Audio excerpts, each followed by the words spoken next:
এবার বিধায়কদের সইজাল কাণ্ডে 7 ঘন্টা ধরে অভিষেককে ম্যারাথন জিজ্ঞাসাবাদ 5 দুদে অফিসারের। তৃণমূলের 4 জন বিধায়ক বাহারুল ইসলাম, অরূপ রায়, স্বপন মুখোপাধ্যায় এবং শুভাশিস দাস এরা কিন্তু স্পষ্ট জানিয়েছেন যে আমরা সই করিনি। বিধানসভা স্পিকারের কাছে জমা পড়েছে তাদের সই সম্বন্ধিত যে নথি বিধানসভায় স্পিকারের কাছে জমা পড়েছে সেই সই তারা করেনি।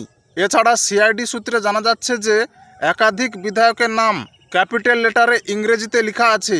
এই জায়গাটাতেই প্রথমে বিধানসভার সচিব তার সন্দেহ হয় এবং তিনি কমপ্লেন করেন হেয়ার স্ট্রিট থানায়। তারপরে সিআইডি তার তদন্ত শুরু করে। অর্থাৎ সই যে জাল হয়েছে এটা তো সত্যি, কিন্তু সে সইটা জাল হলো কি করে, এই বিষয়টাতেই প্রশ্ন।